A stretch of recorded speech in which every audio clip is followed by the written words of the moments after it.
నేటిదిన వాక్య ధ్యానం కొరకు సామ్స్ 97 10th స్టాంజా 97వ కీర్తన 10వ చరణంలోని 2వ వాక్యాన్ని చదువుకుందాం. తన భక్తుల ప్రాణములను ఆయన కాపాడుచున్నాడు. వాక్య ధ్యానం కొరకై ప్రార్థన. కృపగల తండ్రి, వందనాలు. నేడు చదవబడిన ఈ మాటల ద్వారా మీరు మాతో మాట్లాడి బలపరచండి. యేసు క్రీస్తు నామములో ప్రార్థిస్తున్నాను తండ్రి, ఆమేన్. చదవబడిన ఈ వాక్య భాగంలో మన ప్రభువైన యేసు క్రీస్తు వారు ఆయన యందు విశ్వాసం ఉంచినటువంటి వారి ప్రాణములను ఆయన కాపాడే దేవుడు. అయితే విశ్వాసులైనటువంటి వారికి హెచ్చరికను ఇక్కడ తెలియపరుస్తూ ఉన్నారు. అదేంటంటే, చెడుతనమును అసహించుకొనుడి. ప్రభు పట్ల విశ్వాసం కలిగినటువంటి వారి జీవితాల్లో చెడుతనమునకు ఎంత మాత్రం కూడా చోటు ఉండకూడదు. ఆయన ఒకటి కాపాడే దేవుడు, రెండవదిగా విడిపించేటటువంటి దేవుడు అనేటటువంటి విషయాన్ని ఇక్కడ మనం చూస్తూ ఉన్నాం. పరిశుద్ధ గ్రంథంలో రాయబడినటువంటి ఒక సంఘటన మనం పరిశీలన చేస్తే, book of Daniel chapter 6 verse 23, దానియేలు గ్రంథం 6వ అధ్యాయం 23వ వచనంలో, రాజు ఇందును గూర్చి అతి సంతోషభరితుడై దానియేలు గుహలో నుండి పైకి తీయడని ఆజ్ఞీయగా బంట్రోతులు దానియేలు బయటికి తీసిరి. అతడు తన దేవుని యందు భక్తి గలవాడైనందున అతనికి ఏ హానియు కలగలేదు. చదవబడిన ఈ వాక్య భాగంలో దానియేలు దేవుని పట్ల విశ్వాసము కలిగినటువంటి భక్తుడు.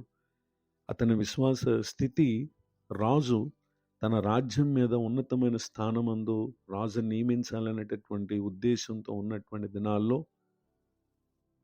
అధిపతులు, ప్రధానులు వారు అవిశ్వాసులై ఉండి దానియేలుపై ఏదో ఒక నింద మోపాలని వారు ప్రయత్నం చేశారు. కానీ అతడు నమ్మకస్తుడిగా ఉండటం వల్ల ఏ నేరము, ఏ తప్పైనను చేయవాడు కాడు గనుక వారు దానియేలు తప్పైన, లోపమైన కనుగొనలేకపోయారు. అయితే దేవుని పద్ధతి విషయంలోనే కానీ మరి ఏ విషయంలోనూ అతనిలో లోపాన్ని కనుగొనలేమని వారు రాజునందుకు వచ్చి, రాజా, 30 దినముల వరకు ఏ మనుషుడు ఏ దేవునికి అతడు మనవి చేయకూడదు. ఏదైనా ఉంటే అది రాజుకే తెలియచేయాలి. ఒకవేళ ఎవరైనా అలా చేస్తే సింహముల గుహలో పడద్రోయబడాలి అనేటటువంటి ఒక శాసనాన్ని పుట్టించి దాన్ని రాజుతో సంతకం చేయించారు. అయితే దానియేలు అనుదినము ఈ సంగతి ఎరిగినప్పటికీ యథాప్రకారముగా అతడు వెళ్ళి మోకాళ్ళుని ఇంటి పైగది కిటికీలు యెరూషలేము తట్టునకు తెరవబడి ఉండగా అతడు దేవునికి ప్రార్థన చేస్తూ స్తుతిస్తూ ఉండగా ఆ మనుషుల గుంపు కూడి వచ్చి దానియేలు గురించి వారు రాజుతో ఈ విషయాలన్నీ చెప్తూ వచ్చారు. అయితే ఆ సంగతిని విన్నటువంటి రాజుకు దానియేలు పట్ల ఉన్నటువంటి ఆ మంచి ఉద్దేశాన్ని బట్టి వారు చెప్పిన మాటను విని అతడు బహుగా వ్యాకులు పడి దానియేలును విడిపించాలనేటటువంటి ఆలోచన చేశాడు. కానీ అది వారి యొక్క రాజ్య నియమాలకు ఎంతమాత్రం కూడా ఏకీభవించడానికి తగిన విషయం కాదని ఆ భక్తిహీనులైనటువంటి వారు రాజును హెచ్చరించారు.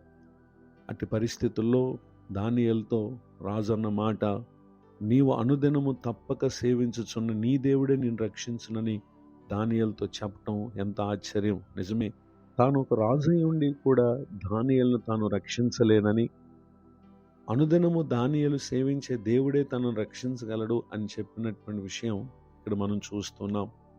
అయితే ఆ రాత్రంతా రాజుకు నిద్ర పట్టలేదు. తెల్లవారుజామున రాజు వేగమే లేచి సింహముల గుహలో వేయబడినటువంటి దానియేలు నొద్దకు, అనగా ఆ గుహ దగ్గరకు వెళ్ళి అతడు దుఃఖ స్వరంతో దానియేలు పిలిచాడు.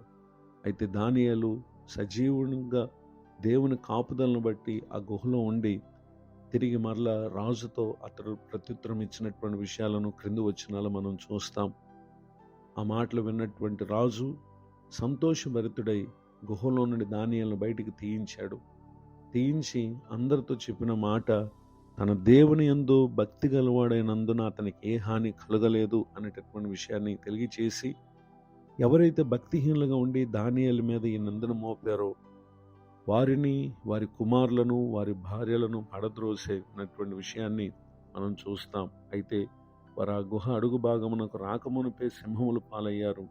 సింహములు వారి ఎముకలను సహితం పగలగొరికి పొడి చేసినటువంటి విషయాన్ని ఇక్కడ మనం చూస్తున్నాం. నిజమే, దానియేలు విశ్వాసంతో ఉన్న కారణం భక్తిహీనుల చేతుల నుండి కూడా దేవుడు దానియేలు విడిపించిన విషయాన్ని ఇక్కడ మనం చూస్తున్నాం.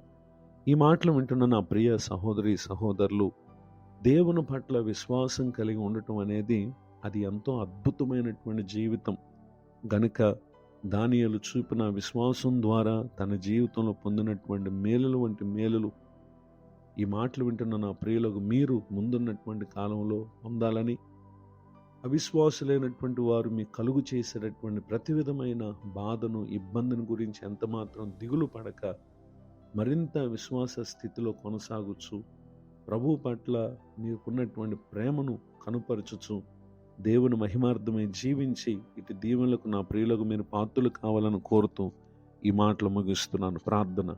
కృపగల తండ్రి, వందనాలు. నేడు విన్న ఈ మాటల ద్వారా మీరు మమ్మల్ని బలపరిచినందుకు స్తోత్రం. పరిచయలో ఉన్న సేవకులను, వారి కుటుంబాలను దీవించండి. నేడు పెళ్లి రోజు, మరి పుట్టినరోజు పొందినటువంటి మా ప్రియులను మీరు ఆశీర్వదించండి. తమ్ముందున్న కాలమంతా కృపాక్షేమం దయచేయండి. కృంగిన వారిని, దుఃఖితులను, వేదనలో ఉన్నవారిని ఆదరించండి. యేసు క్రీస్తు నామములో ప్రార్థిస్తున్నాను తండ్రి, ఆమెన్. తండ్రి, కుమార, పరిశుద్ధాత్మ దేవుడితోడు నడిపించునుగాక. ఆమెన్.